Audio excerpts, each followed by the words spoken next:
El barrio dominicano ha devenido en un ente social, demográfico, sacrificado por la percepción que se tiene de que el barrio acumula y retiene lo peor: la violencia, las drogas, la delincuencia, el carterismo, agresividad sobre todo, y estos son elementos vinculados a lo que se conoce ya muy popularmente como microtráfico y la expansión de los puntos de drogas, de expendios de drogas en los barrios de diferentes ciudades, la capital principalmente, pero Santiago, otras ciudades, en cualquier pueblo los puntos de drogas están identificados.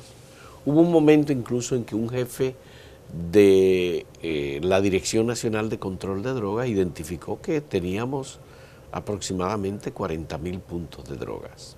Es decir, están contados y las autoridades lo saben.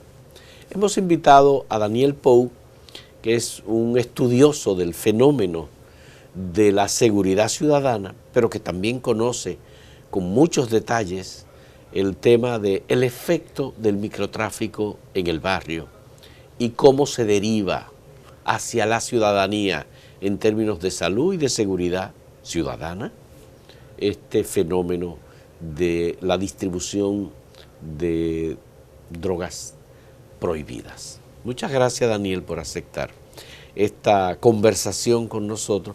Hemos tenido 2 semanas discutiendo el tema del barrio y nos interesa saber específicamente si es cierto que la droga tiene un efecto social importante hoy en el barrio, que la droga y los jefes o administradores de los puntos de drogas están incluso controlando otras actividades del barrio que no son necesariamente ya la parte delictiva. Sí. Hay una especie de liderazgo. Sí. Bueno, primero quiero agradecerte que me hayas realizado esta invitación y, como siempre, tenemos que contextualizar el fenómeno, que eso es importante. Mira, toda actividad que procura rentabilidad, como es el microtráfico, y que de alguna manera tiene un impacto notable en los sectores donde residen las personas más excluidas, con menos posibilidades económicas y los más olvidados de nuestra sociedad, por decirlo de alguna manera. Tiene un efecto de alto impacto. El microtráfico ha devenido en República Dominicana en un fenómeno que ha ido transformando las estructuras jerárquicas de los barrios. En los tiempos de juventud míos, no voy a decir los tuyos porque eres más joven que yo, y yo trabajé activamente en los barrios, teníamos los clubes sociales. Yo también. Bueno, y teníamos los dirigentes comunitarios, que eran las personas que encarnaban el sentir del barrio. Por supuesto. Sí. Y que se agenciaban de manera desesperada la ayuda para las personas de los barrios que más carencia evidenciaban. Con el tiempo, muchos de estos jóvenes pasaron a la política. Sí, porque el barrio fue una cantera del descontento claro. y de la política, y particularmente de la izquierda. Y de la izquierda, claro. Así es. Con el tiempo, muchos de estos jóvenes pasaron a realizar sus vidas, muchos de ellos ya agotados del esfuerzo incesante de darles a sus comunidades un mejor sentir, un mejor estar. Y con el tiempo, sobre todo a partir del año 2009-2010, cuando el narcotráfico decidió pagarle a sus operadores locales una parte de la retribución que se le da por facilitar el tránsito de drogas duras como es la cocaína, y la más rentable de todas, hacia los países del primer mundo, El pago en especie. El pago en especie, correcto, el pago en especie. Se empieza a generar un mercado, porque alguna salida había que darle a esa droga, porque los apoyos dominicanos no tienen posibilidades de mover su droga a través de las redes internacionales si no es con el consentimiento de los grandes carteles de México, Colombia, que utilizan nuestro país como lugar de tránsito. Ahora bien, primero estamos frente a un fenómeno que es arbitrado por sectores importantes de las autoridades políticas, militares y policiales. Del país. Del país. Eso es indiscutible. ¿Te refieres al gran narcotráfico? Al gran narcotráfico. Bien. Bien. ¿Qué sucede? Bueno, ya que hay un arbitraje para el gran narcotráfico, también hay un arbitraje para el microtráfico. Claro, porque se reproduce. Se en la reproduce parte de abajo, el esquema. El esquema. Se reproduce el esquema porque es un esquema altamente rentable. Sí. Por eso nuestro país, a diferencia de otros países de América Latina, el narcotráfico y el microtráfico no generan tantas víctimas mortales. Ahora, ¿qué ha sucedido con el tiempo? Sencillamente que los puntos de droga se han convertido en una suerte de franquicia. Una suerte de franquicia que de alguna manera es arbitrada por sectores de las autoridades dominicanas. ¿Las autoridades conocen en dónde se encuentra cada punto de droga y quién lo administra? Yo no sé si conocen dónde se encuentra, pero yo sí sé decirte que ellos de alguna manera tienen el poder de conceder las licencias de esas franquicias, porque es indiscutible que ellos también buscan su retribución. Bueno, cada punto de droga tiene que pagar un monto que está entre los 100,000 y los 120,000 pesos sí, semanales. Semanales. Esos son los de mayor valor. Otros pagan 10,000, otros pagan 7,000. Ahora, tú dirás, ¿en manos de quién se queda ese dinero? Indiscutiblemente que ese dinero se incorpora a canales de distribución que van desde abajo hasta arriba. Eso es indiscutible. ¿Y el barrio, cómo participa de esto el barrio? Ah, bueno, eso es importante. Si tú observas la economía dominicana, en la economía dominicana hay unos flujos monetarios que no se generan en la economía formal.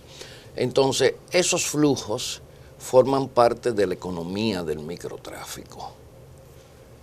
¿Qué sucede? Es decir, que cuando hablamos, y el Banco Central dice que hay en la República Dominicana un 58, un 60% de economía que está en la informalidad. ¿También ahí tú ubicas esa parte de la economía? Indiscutiblemente. ¿Es parte del Producto Interno Bruto? Es parte del Producto Interno Bruto. Es parte. Al igual que lo es el lavado de activos. Bueno, pero son operaciones que no se registran en ningún lugar. No se registran, producen, pero se introducen. Pero el dinero sí va a la economía. El dinero es un bolsón financiero de recursos que se va insertando en la economía. Por ejemplo, la del microtráfico es el más dinámico, porque no son las sumas cuantiosas del lavado planificado del crimen organizado. Y de eso yo te puedo decir porque yo, producto de unas investigaciones que realicé para una agencia norteamericana, te puedo decir que a nivel macro estamos hablando de sumas realmente que llaman la atención. Respetables. Respetables. ¿Y eso se deriva hacia otros sectores de la economía? Claro. Por ejemplo. Claro. Como la construcción, por ejemplo. La construcción, la venta de vehículos de lujo. Vehículos de lujo. Sí. Los dealers. Sí. La construcción es el aspecto más atractivo porque cuando tú vas a vender un inmueble, imperan tantos factores subjetivos que te dicen, bueno, el precio de tasación es 25 millones, pero a ti nadie te obliga a vender por el precio de tasación. Entonces, como tú le das un valor particular... Tú vendes por el precio que tú quieras. Que tú quieras. Así es. Y máxime que hay que saber que se calcula que en el lavado de activos, en el sentido sobre todo financiero, por cada dólar se pagan cerca de 40 centavos de dólar. Te dan $1 y tú solamente tienes que devolver 60. Ya. O sea, estamos hablando de un delito de alta rentabilidad. Pero vámonos Sí. al tema, porque ese es un laberinto inconmensurable. Ya. Entonces, El barrio recibe parte de ese dinero. claro, el barrio recibe parte de ese dinero y no tan solo recibe parte de ese dinero. El barrio reconoce una nueva autoridad que no es la autoridad estatal ni es la autoridad del liderazgo social. Es decir, que ya el líder comunitario no tiene influencia. El párroco de la comunidad tampoco tiene influencia. Tampoco. Ahora es otro tipo de persona Claro, ahora es que otro- tiene influencia y que maneja el dinero. y maneja el dinero. Por el dinero. Sí, pero hay que saber que los puntos de droga dedican un capítulo de sus ingresos a asistencia social. Vamos a hablar de eso cuando retornemos en un momento en este diálogo con Daniel Pou sobre los barrios y las drogas.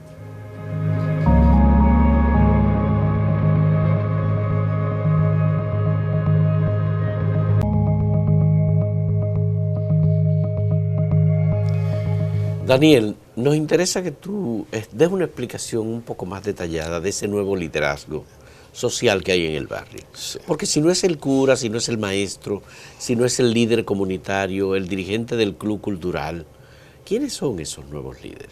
Bueno, ¿Y cómo se obtiene Sí. ese liderazgo? Porque ¿es solo por el dinero? En un barrio rebelde, en un barrio que obviamente hay también conciencia política. Sí. Bueno, lo que pasa está que la sociedad dominicana ha cambiado mucho. Hay mucho desengaño de la clase política, el liderazgo político hoy en día está fuertemente cuestionado. Cuando tú observas encuestas que te dicen que el 35% de la población no simpatiza por ningún partido ni ninguno de los precandidatos o candidatos que tienen para las elecciones. Hubo una de la PEN que dijo que era el 57%. Sí, esa fue posterior a la Gallup, Ajá. correcto. Yo estudio mucho estas encuestas, no tanto por lo del sistema electoral, sino por las escalas de valores que se van reflejando. Claro, sí. Bueno, pero bien, Ese nuevo liderazgo en el barrio. ese nuevo liderazgo en el barrio recae sobre los hombros de los individuos que manejan los puntos de droga. Ellos han pacificado los barrios. Es decir, la violencia en el barrio está reducida. Reducida porque hay una autoridad informal que demuestra más firmeza y más energía que la autoridad formal.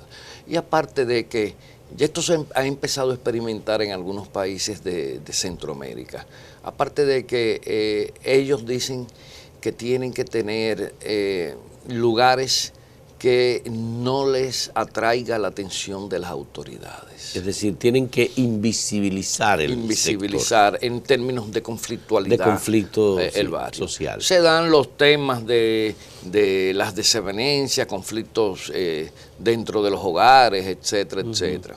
Pero ellos han asumido ese rol de control del espacio de lo público y de las relaciones, sobre todo de los sectores juveniles en el barrio. Pero la DNCD tiene presencia en muchos barrios. Indiscutiblemente. Y hace operativos. Y la DICAN. Y la Claro. DICAN también, porque Claro. la DICAN es una derivación en la Policía Nacional. Correcto. De la Dirección Nacional es un departamento de narcóticos. sí, que se recuperó después de haber sido eliminado para tratar de enfrentar el fenómeno del microtráfico. Yo recuerdo que Guzmán Fermín, cuando era jefe de la policía, que yo lo cuestioné sobre ello, me dijo que era que los policías no podían hacer nada cuando veían compra y venta de droga y distribución de droga, que la policía estaba impedida. Y que como eso era tan común, él tuvo que crear un departamento Así es. para perseguir Así a es. el narco en el barrio. Bueno, pero tú sabes que, y esto conllevaría otro abordaje, que el problema es que tú puedes crear un departamento con los policías que tienen las mismas necesidades de los policías que salen todos los días sin dejar 100 pesos en su casa para la comida, como me han dicho muchos oficiales. ¿Y eso qué tiene que ver? ¿Qué tiene que ver? Claro. Que ellos tienen que entonces de alguna manera compensar esas carencias económicas a través de un negocio. Buscarla en su trabajo. Claro, un negocio que está en su cotidianidad, en su desenvolvimiento diario. Y todo el mundo sabe cómo se mueven esas cosas. Ellos saben que los jefes de arriba les toca su parte. Ya. Y si a los jefes de arriba les toca su parte, ¿por qué a mí no me pueden tocar un par de miles de pesos semanalmente? Con las investigaciones que tú has hecho, Daniel, ¿cómo se hace, cómo se determina un operativo en un barrio de la DNCD?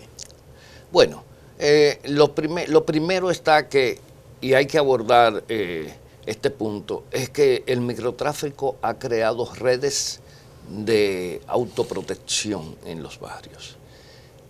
Como te decía anteriormente, antes de desviar el punto, el microtráfico ha desarrollado políticas de ayuda social en los barrios.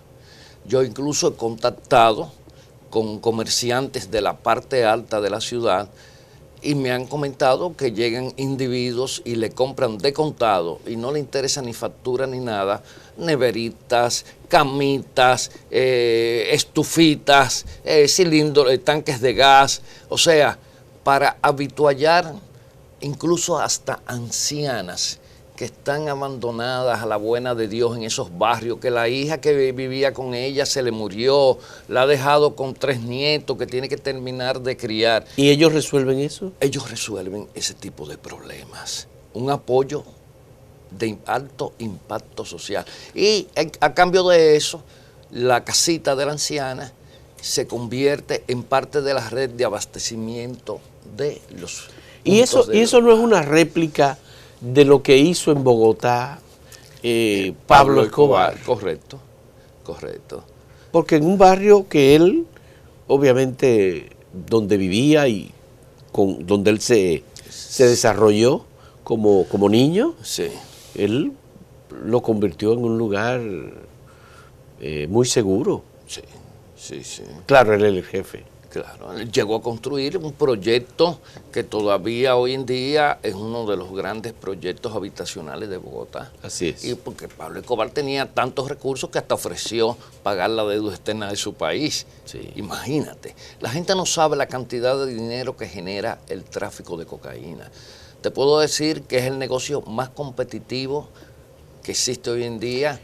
Pero olvidemos el tema del tráfico. A mí me interesa entonces, conocer qué pasa en el barrio con el consumo, por ejemplo, de droga. Sí. Esos líderes, que son líderes por el dinero que tienen en el barrio, ¿a quién le vende la droga? ¿Al barrio? No. Mira, ahora ha surgido un nuevo actor en el microtráfico, que es el delivery. El delivery. El delivery. Un individuo que tenía su motocicleta y antes él salía a atracar, a arrancar relojes, celulares, carteras. Yo entrevisté un delivery y él me dijo que él podría facturar mensualmente de propinas y comisiones hasta 50,000 pesos mensuales. Propinas y comisiones, nada más. Sí, propinas y comisiones, porque ellos les pagan por comisiones. Yeah. Entonces, él me dice, yo llevo a Naco, a Piantini, entonces yo me doy una pinta adecuada a esos barrios para no llegar y llamar mucho la atención. Y dice, yo tengo clientes que incluso cuando viajan me traen tenis, jeans y esas cosas, porque se encuentran agradecidos por la discrecionalidad de mi trabajo. Es decir, que ya no hay que desplazarse para comprar la droga en el barrio. No hay que desplazarse. Tú llamas por teléfono. Tú llamas por teléfono. A un punto. A un punto. Y te envían la droga. Correcto. Por lo general llaman directamente al delivery. Ya. Porque a ellos al cliente. Pero esos son barrios o sectores de clase media y alta. Y alta. No el barrio como nosotros lo conocemos. Aquí hay una visión distorsionada. Aquí creen que todo el que consume droga es un adicto. Aquí hay un consumo social de drogas, como lo hay de cerveza, que los fines ejecutivos, que los fines de semana salen y se sientan en un bar de cualquier sector residencial y se toman 2 whisky, se toman 3, 4 cervezas de esas extranjeras que hoy en día están de moda.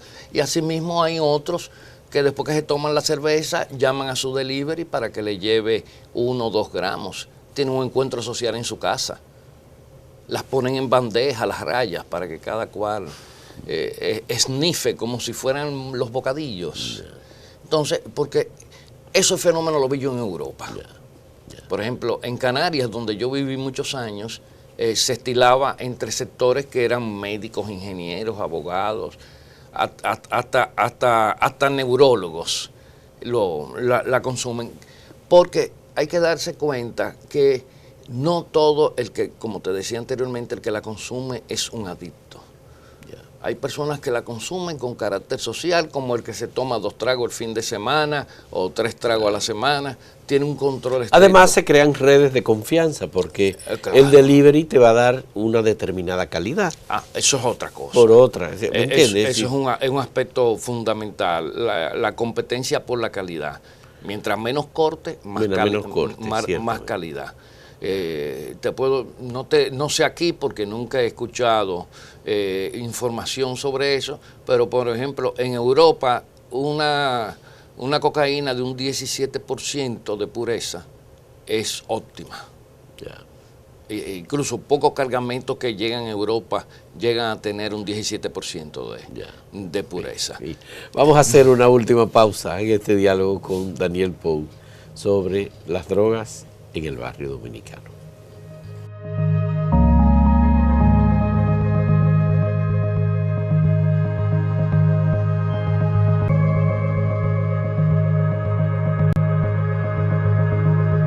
Estamos descubriendo que el fenómeno del barrio y de las drogas no es solamente el fenómeno del barrio y de la droga, es un fenómeno de la sociedad. Claro. Y que sectores de clase alta y clase media consumen droga y aparece un nuevo personaje que se conoce como el delivery. Entonces, frente a todo esto, ¿qué hacen las autoridades dominicanas? ¿Qué hace el Consejo Nacional de Drogas, la Dirección Nacional de Control de Drogas, el DICRIM y todos los otros organismos que pueden surgir sobre este tema? Bueno, ¿cuáles son las salidas que se están proponiendo para esto? Porque hay un efecto negativo. Indiscutiblemente. No todos los consumidores sociales permanecen como consumidores sociales a través de su vida. Muchas personas... Eso evoluciona. La adicción es el riesgo mayor. Claro. Muchos de ellos terminan en fuertes adicciones y entonces si tienen cierto estatus inmediatamente acuden a un especialista para limpiarlos, como se dice. O sea, con una... Bueno, el especialista te busca una solución. Una solución. Sí. En salud, es decir, desinfección. Sí. Pero mira, y aquí hay centros para trabajar esos temas. Y debe haberlo, tal vez debía haber más. Sí. No, lo que pasa es que son de muy alto costo, no todo el mundo tiene acceso a ellos. Y lugares de internamiento también. Porque en algunos casos lo que he escuchado es que tienen que irse fuera del país por internamiento, para internamientos. Porque aquí hay uno o dos. Y sobre todo por discrecionalidad. Ese es otro elemento. Ese es otro elemento que también tiene que ver. Bueno, el tema está que la economía del microtráfico tiene un impacto social, crea formas diferentes de las relaciones en los barrios. Pero ¿qué hacen las autoridades, Daniel? ¿Cómo enfrentan este fenómeno que se va transformando? Bueno, las autoridades sencillamente tienen el dilema. Primero, es un negocio que les reporta rentabilidad a sectores importantes. Pero no oficialmente. No oficialmente. No oficialmente. Es decir, el Estado no puede mantener un cuerpo especializado para perseguir la droga que se convierta en un centro de control, de distribución y ocultamiento de droga. Bueno, lo que sucede está que en los países, otros países que yo conozco, las agencias que tienen involucramiento en la mitigación de los efectos del narcotráfico y del microtráfico, son agencias que sus miembros están bajo vigilancia permanente, sus flujos económicos, sus estilos de vida, toda una serie de variables, de observadores externos a esas agencias, porque aquí son ellos mismos los que se observan. Imagínate. Con esa falencia ya tú te puedes imaginar. No, pero aquí hemos conocido de casos de reconocidos agentes que han sido premiados, reconocido por la sociedad, directores de la DNCD, jefes operativos de la DNCD, que han sido extraditados. Bueno, por Estados Unidos. Eso es una muestra elocuente de los niveles de contaminación que tienen las Hubo un jefe de la DNCD que admitió que él tuvo que expulsar el 45% de los miembros de ese organismo. Correcto. Pero ya tú no oyes. Bueno, sí, ahora con lo de 4D que colocaron en la barbería la droga. Ese es otro problema que implica no tan solo dañar a gente que no está infectada, para crear falsos positivos. Exactamente. Y reportarlos como acciones efectivas. Que tiene el agravante que en ese mismo caso queda implicada una miembro del Ministerio Público. Es decir, que hay un hibridaje, una combinación del Ministerio Público con la DNCD. Es que los miembros del Ministerio Público terminan contaminándose, porque el etos del sector militar y policial es muy abrumador. Es un espíritu que se impone en todas las instancias que llega. Incluyendo al Ministerio Público. Date cuenta que la mayoría de los fiscales que estaban en los destacamentos terminaron pareciéndose a los comandantes de los destacamentos. Llegaron mentalmente a abandonar el estatus de fiscales para convertirse también en agentes de la policía. Y entonces, en términos prácticos, le justificaban a la policía todo. Bueno, me inquieta que no tenemos respuesta. Sí. Es decir, no hay política nacional de droga. No hay política de transparencia, no hay política de droga, no hay política criminal. ¿Hacia dónde vamos? No hay política de prevención. ¿Hacia dónde vamos? El Consejo Nacional de Drogas es una institución de repartición financiera de recursos. Es la institución responsable para diseñar la prevención en el consumo y la rehabilitación de los consumidores. Hasta ahora no conozco, ellos hacen muchos seminarios entre ellos, pero el impacto de su actividad es prácticamente nula. Y sobre todo que es un organismo que nunca ha estado en manos de especialistas. Es un organismo que se ha utilizado para compensar económicamente a algunos políticos o militares, como el caso actual, que están bajo la égida de algún político acólito del gobierno. Entonces, pero a Félix Alburquerque se le conoce como un oficial que no tiene vinculación política. No, indiscutiblemente. Yo conozco al vicealmirante Félix Alburquerque, he compartido en el mundo académico mucho con él, pero él no es un especialista en el tema. Ahí es que está el tema. Ahí es que está. Él es es uno de los marinos más brillantes de este país en términos técnicos, en términos de capacidad. Pero siempre se designa gente con miras a la interdicción, nunca jamás a conocer y a al consumidor de droga como una víctima, sino como un delincuente. Como un delincuente, sí, porque aquí, y otro tema, la satanización del tema de la droga, que le permite a las autoridades tener una excesiva discrecionalidad y un secretismo hermético sobre el tema, es justamente reflejo de la defensa de los manejos impropios que se hacen en esas instituciones. Cuando tú le pides transparencia, yo una vez trabajando para un consulting de Estados Unidos le pedí a la DNCD información y aquello fue un revuelo, como si yo le estuviera pidiendo que me revelaran sus planes logísticos internos, etcétera. Porque ese secretismo es parte de toda una estructura de complicidad. De complicidad y negocio. Sí, y cuando te dicen la dirección, se tiró la dirección, como que ahí dejó de imperar el Estado social de derecho y ellos pueden hacer lo que les venga en gana. Entonces, en el barrio, señores, el impacto del microtráfico ha desplazado la autoridad del Estado. La autoridad hoy en día la tiene el capo, que es el dueño de los puntos de droga. Hay una estructura jerarquizada que se respeta mucho.